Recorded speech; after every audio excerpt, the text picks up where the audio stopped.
ये प्रॉब्लम भी hinged plate का है। एक प्लेट है वो हिंज्ड है।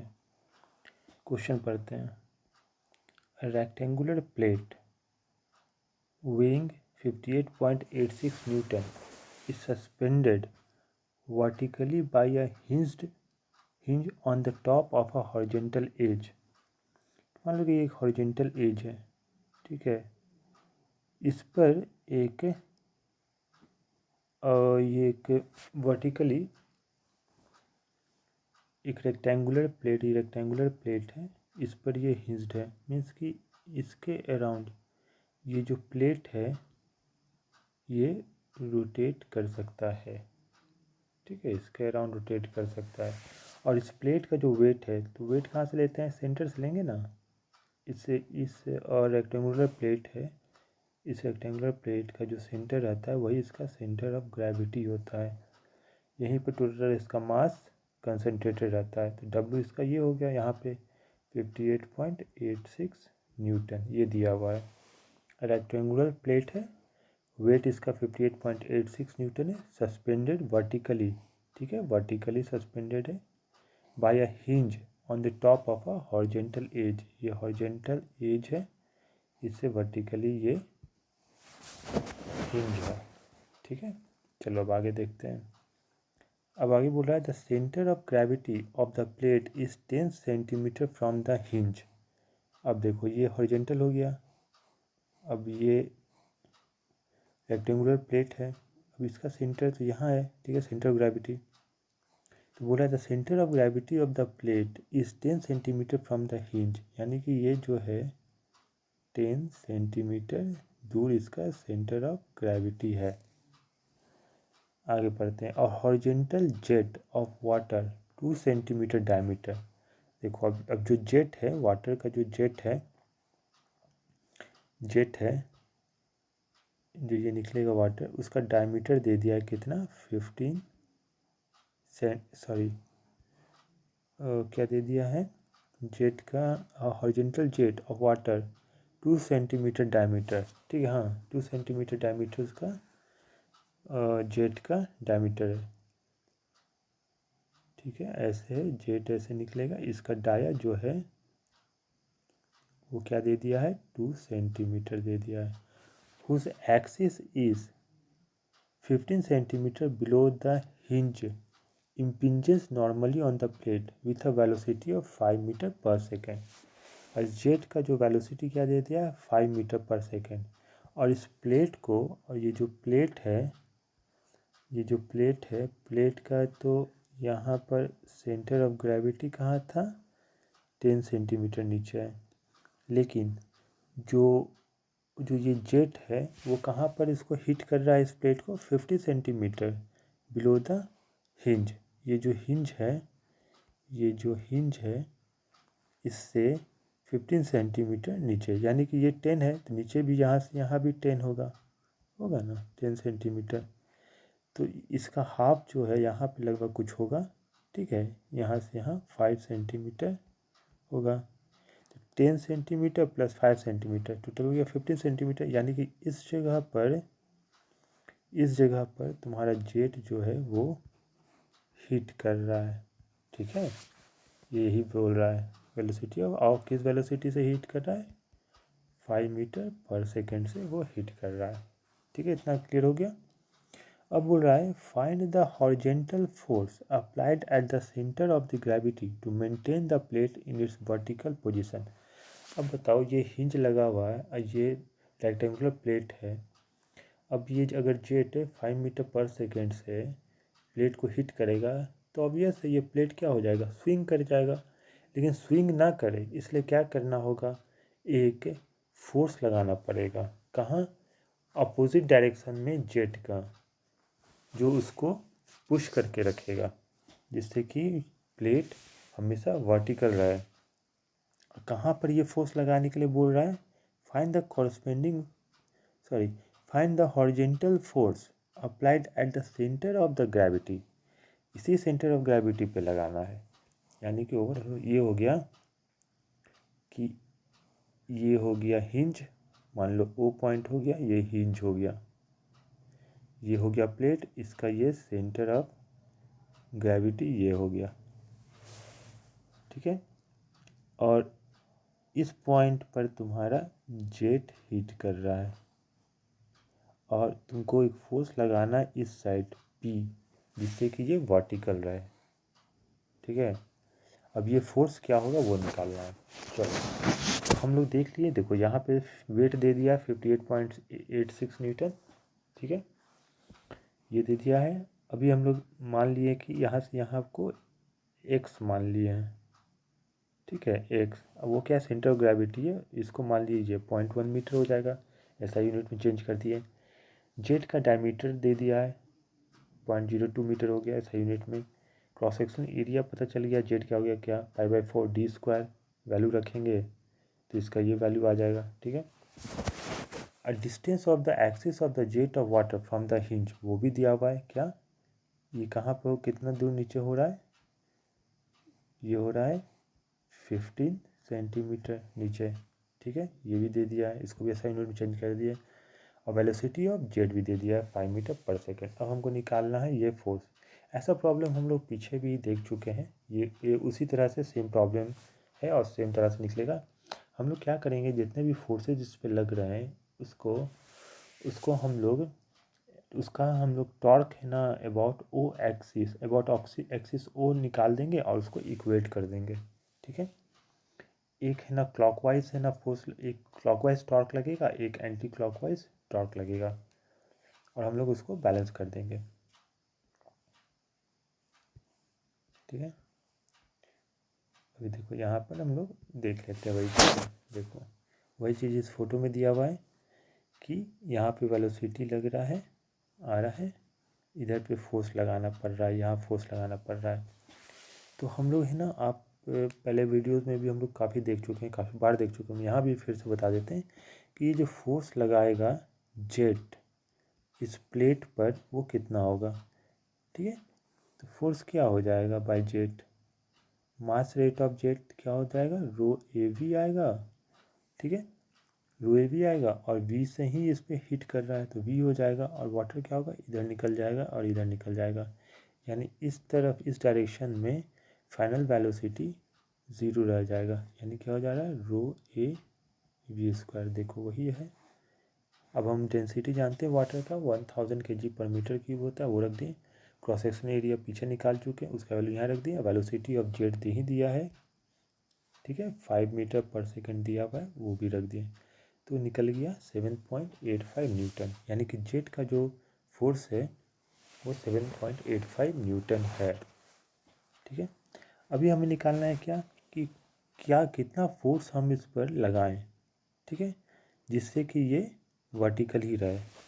तो हम लोग अब टॉर्क कैलकुलेट करेंगे, ठीक है, अबाउट ओ। तो टॉर्क हम लोग जानते हैं क्या होता है, टॉर्क होता है R×F होता है, ठीक है। टॉर्क क्या होता है, R×F होता है, ठीक है, टॉर्क होता है R×F।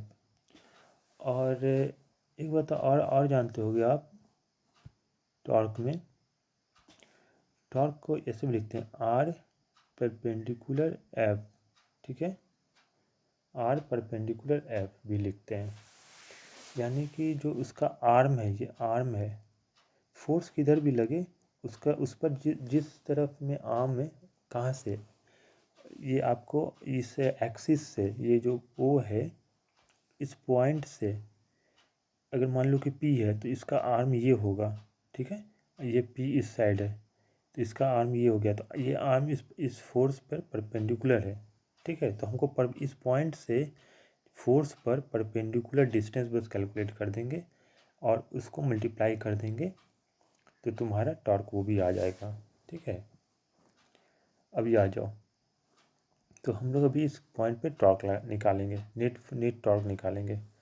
तो F इधर लग रहा है और यहाँ से यहाँ 15 सेंटीमीटर है, तो देखो ये लिख दिए F×15, ठीक है। आप राइट हैंड रूल यूज़ करो, राइट हैंड रूल यूज़ करोगे तो ये तुम्हारा एंटी क्लॉकवाइज ये घूमेगा, ठीक है।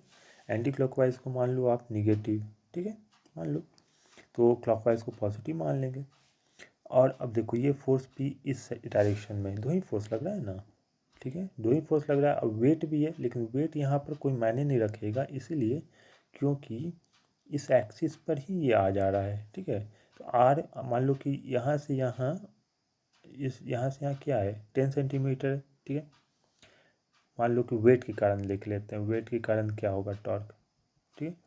तो 10 सेंटीमीटर हो जाएगा मल्टीप्लाई 10, मान लो इसको ऐसा यूनिट में बदल दिए, multiply by W multiplied by sine theta होता है। अब बताओ इस ये तुम्हारा इसमें तुम्हारा आर और फोर्स, आर्म और फोर्स के बीच के एंगल क्या है, क्या है 0 डिग्री। तो ओवरऑल टॉर्क क्या हो जाता है 0 हो जाएगा। इसीलिए वेट के कारण यहाँ पे टॉर्क, वेट के कारण टॉर्क 0 है, ठीक है ना, 0 है। तो हम ये तो आ गया। अब ये हो गया, ये फोर्स हम लोग अप्लाई कर रहे हैं। अब इस पॉइंट पे हम लोग को निकालना है टॉर्क। तो यहाँ से यहाँ 10 सेंटीमीटर है, तो इसको मैं सही यूनिट में चेंज कर दिए। और ये तुम्हारा क्या होगा, ये क्लॉकवाइज जाएगा, ठीक है। तो इसको पॉजिटिव मान लिए। तो नेट टॉर्क हम लोग जब करेंगे तो आप लोग ऐसे हो जाएगा ना, मैं नेट टॉर्क करेंगे तो F 0.15 plus P multiplied by 0.10 is equal to 0 होना चाहिए नेट टॉर्क, ठीक है। तो अब यही चीज़ को इक्वल के उस साइड ले जाएंगे तो ये आ जाएगा, ठीक है। यहाँ से आप है ना कैलकुलेट कर लोगे, ये पी इज इक्वल टू लगोगे F in multiplied 0.15 divide by 0.10। अब ये फोर्स हम लोग यहाँ से निकाल दिए हैं, जेट का फोर्स है, इसको वैल्यू रखेंगे तो 11.775 न्यूटन आ जाएगा। यानी कि हमको 11.775 न्यूटन अप्लाई करना पड़ेगा, जिससे कि ये जो रेक्टेंगुलर प्लेट है वो वर्टिकल रहे, ठीक है। अब है इसमें दूसरा सेक्शन भी है जो मांग रहा है कि find the corresponding velocity of the jet, ठीक है। अब हमको वेलोसिटी ऑफ जेट निकालना है। कब, if the plate is deflected through 30 degree. अब प्लेट है ना डिफ्लेक्ट हो जा रहा है, स्विंग कर जा रहा है। कब, and the same force continues to act at the centre of gravity of the plate. Same force है ना सेंटर ऑफ ग्रेविटी पर वो एक्ट कर रहा है। यानी कि ये सेंटर ऑफ, ये तुम्हारा ओ था, ये सेंटर ऑफ ग्रेविटी था, इस पर फोर्स भी अप्लाई काम कर ही रहा है, ठीक है, काम कर रहा है। और तुम्हारा जो जेट है वो यहाँ पर हीट कर रहा है, फोर्स बाय जेट भी है। लेकिन अब यहाँ पर जो जेट है इसका सर्टेन वेलोसिटी था v था, जिसके कारण है ना ये p जो हम लोग कैलकुलेट किए हैं वो यहाँ पर है ना इसको वर्टिकल रहने दे रहा है। तो अगर ये p सेम रखते हैं तो हमको ये v को चेंज करना पड़ेगा, तो यानी v को हमको बढ़ाना पड़ेगा, जिससे कि ये जो हो स्विंग कर जाएगा, ये स्विंग कर जाएगा। कितना एंगल से, मान लो 30 डिग्री एंगल घुमाना है, तो उसके अनुसार करस्पॉन्डिंग वेलोसिटी, ये वेलोसिटी जेट का मांग रहा है, जिससे ये स्विंग कर जाए, ठीक है। चलो तो इसको भी निकाल लेंगे हम लोग। देखो यहाँ पे ही वही चीज़ दिया हुआ है कि अब देखो मेन फोर्स कैसे कैसे यहाँ लग रहा है वो देखा जाए। अब देखो यहाँ पर वेट है ना, जो इस कंडीशन में जो वेट लग रहा था वो वेट नहीं यूज़ हो रहा था, लेकिन यहाँ पर वेट यूज़ होगा। क्यों, क्योंकि अब ये एंगल बना दिया है, अब ये एंगल यहाँ पर आ गया, ये थीटा है तो ये भी थीटा, ये एंगल आ रहा है। अब तुम्हारा साइन थीटा 0 नहीं रह रहा है, एंगल आ रहा है, इसी कारण इस वेट का भी यहाँ पर यूज़ हो जाएगा, अब कैलकुलेशन में यूज़ होगा। और देखो अब ये जो है ना फोर्स है, फोर्स तो हमेशा इस डायरेक्शन में ही लगाओगे तुम। अब ऐसा नहीं है ना कि आपका जो प्लेट है सीधा है तो हम यहाँ ऐसे लगा रहे थे, अब प्लेट टिल्ट हो गया इस एक्सिस से तो हम ऐसे लगाएंगे। फोर्स तो हमेशा ऐसे ही लगेगा ना, ये जो हम अप्लाइड फोर्स है पी, ये ऐसे ही लगते रहेगा पी, ठीक है। तो वही पी इस डायरेक्शन में लगा। अब हमारा जो जेट है, अब जेट जो है फोर्स में स्टार्ट में ऐसा आ रहा था, ऐसे आ रहा था, अभी भी है ना ऐसे ही आएगा, लेकिन अब जो इस पॉइंट पे आ रहा था सर्टेन पॉइंट पे, अब वो दूसरे पॉइंट पर वो जो जेट का फोर्स है वो आने लगेगा, ठीक है, वो दूसरे पॉइंट पे। और मान लो वो पॉइंट जो है जिस पर न्यू पॉइंट पे जेट हिट करना स्टार्ट कर देगा वो सी, मान लो सी है, ठीक है। पहला तो यहाँ पे हिट कर रहा था, जो मान लो कि ये बी पॉइंट है, ठीक है। लेकिन जब ये स्विंग कर गया तो ये नया पॉइंट पर हिट करेगा, सी पर हिट कर रहा है, ठीक है। अब ये सी पर हिट कर रहा है। तो हम लोग पीछे और भी थ्योरी में निकाल चुके हैं और प्रॉब्लम में भी हम दिखा चुके हैं, सॉल्व किए हम लोग, कि जब स्विंग कर जाता है तो जो ये नॉर्मल फोर्स जो आएगा वो तुम्हारा क्या आएगा, ठीक है। नॉर्मल फोर्स क्या होगा, अभी वी वेलोसिटी से ये इधर आ रहा है तो हम इसका एक कंपोनेंट है ना वी का, हम लोग इस डायरेक्शन में ले लेते हैं, ठीक है। वी इसका मान लो ये थीटा है, ठीक है, ये थीटा है तो ये क्या हो जाएगा 90 माइनस थीटा, ठीक है। तो ये क्या हो जाएगा थीटा, तो इस डायरेक्शन में हम आ जाएंगे तो ये हो जाता है वी कॉस थीटा, ठीक है। वी कॉस थीटा हो जाएगा, वी कॉस थीटा। अब इस डायरेक्शन में वाटर निकल जाएगा, इस डायरेक्शन में भी वाटर निकल जाएगा, लेकिन हमको चाहिए इस डायरेक्शन में ही, इसलिए फाइनल जो वेलोसिटी इस डायरेक्शन में रहेगा वो ज़ीरो होगा। तो एफ जेड क्या आ जाता है तुम्हारा rho A V V cos theta minus zero, ठीक है, यानी कि rho A V square cos theta आ जाएगा, ठीक है, कॉस थीटा आ जाएगा। अब आप बोलोगे कि पिछले वाले में साइन थीटा था, तो साइन थीटा इसलिए था क्योंकि साइन थीटा है ना पीछे वाले में था, क्योंकि उस समय है ना जो हम लोग कैलकुलेट करते थे तो जेट का डायरेक्शन ऐसे आता था और हम लोग इस डायरेक्शन में इस तरह से ना लेते थे, ये थीटा ले लेते थे, ठीक है। लेकिन अभी यहाँ क्या है कि ये ऐसे है या ऐसे है, ठीक है, ये डायरेक्शन है, अभी तुम्हारा ये ज़्यादा हो रहा है, ये थीटा, ये 90 माइनस सॉरी 1 मिनट हो जाओ, ये वाला एंगल हम लोग अभी ले रहे हैं, ये एंगल हम लोग ले रहे हैं, इस कारण हो रहा है। सिंपल सा है कैलकुलेशन, आप ये वाला एंगल लेंगे, ठीक है। तो ये आया, अभी अब आगे चलो, तो इसमें देखो क्या होगा। अब प्लेट जो है 30 डिग्री से है ना क्या हो रहा है डिफ्लेक्ट हो जा रहा है, 30 डिग्री से डिफ्लेक्ट हो जा रहा है प्लेट, ठीक है। यहाँ पे पी आ रहा है, जो फोर्स अप्लाइड है वो वेट डब्ल्यू है, और इस पॉइंट पे तुम्हारा नॉर्मल फोर्स जेट का है, बस यही 3 फोर्स है। अब इसी को हमको इक्वेट करना है। अभी देखो, अभी ये देखो यहाँ पे देखो, हम बोले ना नॉर्मल फोर्स जेट का है ना साइन थीटा यहाँ लिए हैं, और यहाँ पे तो कॉस थीटा हम लाएं, ठीक है, कॉस थीटा लाएं। लेकिन आप यहाँ देखो, ध्यान दो कि यहाँ पर जो 30 डिग्री है, ठीक है, यहाँ 30 डिग्री है ना, और यहाँ पर देखो 60 डिग्री यूज़ कर रहा है ना, 60 डिग्री कर रहा है, यही साइन 60 को आप कॉस 30 भी तो रख सकते हो, वही हम कॉस थीटा कर दिए थे, थीटा डायरेक्ट डेरिवेशन में। हम यहाँ पे फार्मूला कोई याद नहीं किए हैं कि अच्छा ये फार्मूला होगा इसका, सिंपल जो प्रोसेस है उससे हम कभी भी डिराइव कर सकते हैं। अगर फार्मूला याद करेंगे तब तो कभी ऐसा होता है कि फार्मूला भूल सकते हैं आप, लेकिन अगर आप मेथड जानते हैं, कंसेप्ट जानते हैं, तो फार्मूला को याद करने की ज़रूरत नहीं पड़ता है, फार्मूला आप उसी में डिराइव कर सकते हैं। तो यहाँ पे इसलिए कॉस लिए, कॉस थीटा आया था मेरा। चलो, तो ये एफ एन आ गया है, एफ एन डैश हमारे पास है। अब ये देखो, अब हम तो यही चीज़ यहाँ निकालेंगे, अब हम लोग टॉर्क को इक्वेट करेंगे, ठीक है। अभी यहाँ पे कैसे कैसे है हम पीछे चल के ही देख लेते हैं। देखो एफ एन, इसको देखते हैं, F N dash multiplied by O C. अब ये कैसे आया देखो, ये है एफ एन डैश, ठीक है, टॉर्क देखना है, टॉर्क अबाउट ओ, तो आर हो गया ये, ठीक है, ओ सी हो गया multiplied by F N dash. और ये क्या हो गया, ये किस साइड घूम रहा है, इस साइड घूम रहा है एंटी क्लॉकवाइज, ठीक है, तो इसको मान लो निगेटिव है, ठीक है, निगेटिव है। अब चलो, अब आ रहा है, अब पी मल्टीप्लाइड बाई ओ ए आ रहा है, ठीक है। तो अब देखो, अब दूसरा टॉर्क देखते हैं, इसके कारण पी यहाँ पर है तो हम बताए थे ना आर परपेंडिकुलर एफ, ये टॉर्क है ना होता है फोर्स पर परपेंडिकुलर डिस्टेंस से जिस एक्सिस से हमको टॉर्क निकालना है उसको देख लेते हैं।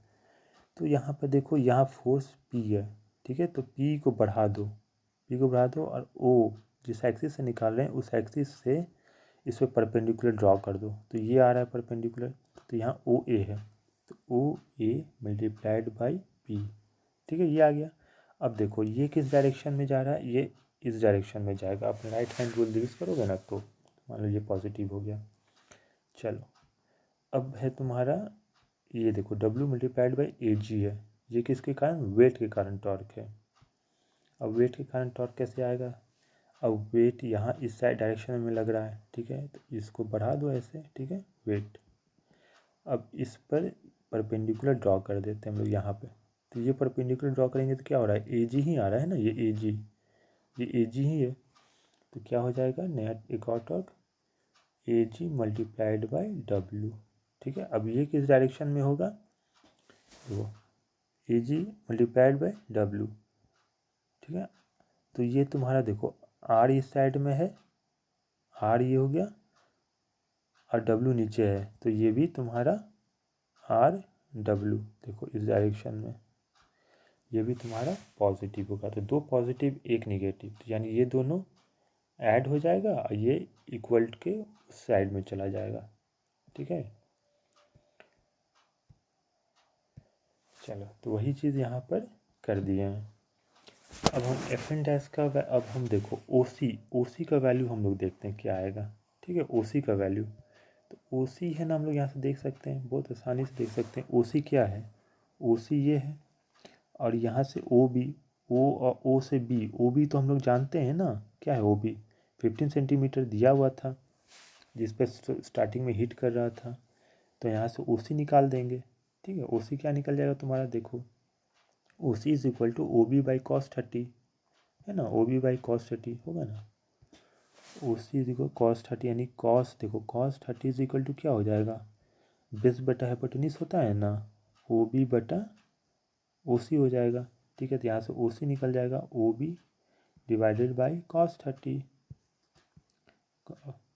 कॉस 30 देखो यहाँ पे O B by cos 30, O B 15 है, कॉस 30 तो सेंटीमीटर में आ जाएगा, ये ओ सी आ गया वैल्यू, यानी ओ सी का वैल्यू आ गया, ठीक है। एफ एन डैश का वैल्यू हम टोटल वैल्यू पुट कर देंगे, डेंसिटी वाटर का 1000 kg/m3, cross sectional area of jet, diameter दिया ही हुआ है, वेलोसिटी केवल हम लोग का चेंज हो गया तभी ना, वेलोसिटी ज़्यादा हो गया तभी ना प्लेट स्विंग कर गया, और यहाँ पे थीटा हो गया 60 डिग्री ले रहा है, ठीक है, जो वही है कॉस, मैंने कॉस थीटा निकाला तो कॉस 30 हो जाता है डायरेक्ट, यहाँ साइन 60 आ रहा है, यानी कि एफ एन डैश हमारा 0.2717 g² आ रहा है, ठीक है, ये आ गया। चलो अभी देखो एफ एन डैश ये तो तुम्हारा वैल्यू रख दिए हैं।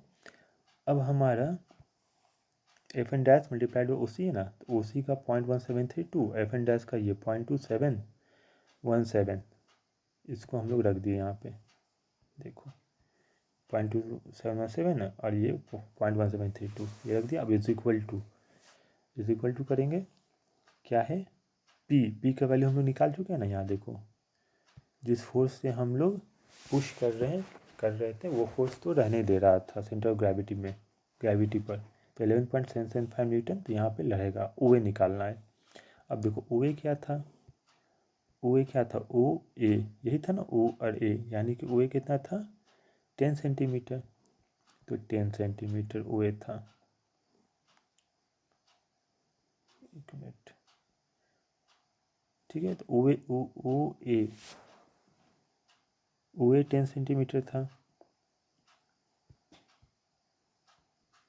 देखो यहाँ ओ ए 10 सेंटीमीटर नहीं है, ठीक है, क्यों, क्योंकि ये तो स्विंग कर गया ना यहाँ पे, ये तो स्विंग कर गया यहाँ पर ऐसे, जब ये स्विंग कर गया तो जी भी तो यहाँ पे आ गया ना, तो जी यहाँ आ गया है ना, जी यहाँ आ गया तुम्हारा, तो ओ ए जी तुम्हारा यहाँ आ गया, तो तुम्हारा ओ ए का वैल्यू कुछ अलग आएगा, ठीक है। तो ओ ए क्या हो जाएगा तुम्हारा, ओ जी पता है 10 सेंटीमीटर, तो यहाँ पे भी आप लगा दो वही चीज़, O A cos 30 cos theta is equal to base O A divided by O जी।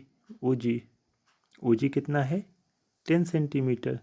ठीक है, ये जो सेंटर था ओ जी 10 सेंटीमीटर, क्योंकि रोटेट कर गया ना, तो ये ओ ए सेम नहीं रहेगा।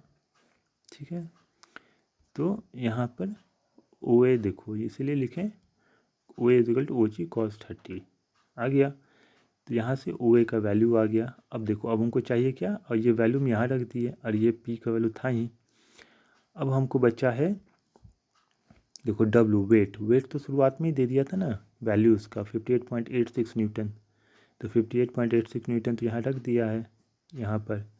अब हमको बच गया है यहाँ पर ए जी का वैल्यू निकालना है। अब ए जी क्या हो जाएगा, देखो ए जी ये ए जी है। ठीक है, तो ए जी क्या हो जाएगा, अब उसी तरह से निकाल लो ए जी को भी। देखो ए जी क्या हो जाएगा तुम्हारा sin 30 होगा ना, यहाँ पे लगाओ sin 30 is equal to perpendicular यानी ए जी इस ट्राइंगल में, ठीक है, डिवाइडेड बाय हाइपोटेनस। तो ए जी क्या हो जाएगा 10 sin 30 हो जाएगा। ठीक है, तो A G is equal to 10 sin 30 half. तो ये वैल्यू आ गया। अब इसको भी यहाँ रख देंगे। अब टोटल जब हम इसको कैलकुलेट करेंगे यहाँ पर सॉल्व कर देंगे तो ये वेलोसिटी आ जाएगा 9.175 मीटर पर सेकेंड। ठीक है, इसको एक दो बार आप देखना वीडियो को। ये कोई ज़्यादा कोई टफ वगैरह नहीं है वीडियो, ये प्रॉब्लम थोड़ा समझाने में है ना, ये वीडियो थोड़ा लंबा हो जाता है, लेकिन जब आप खुद सॉल्व करोगे तो बहुत आराम से सॉल्व कर लोगे। ठीक है, अब नेक्स्ट प्रॉब्लम देखेंगे नेक्स्ट वीडियो।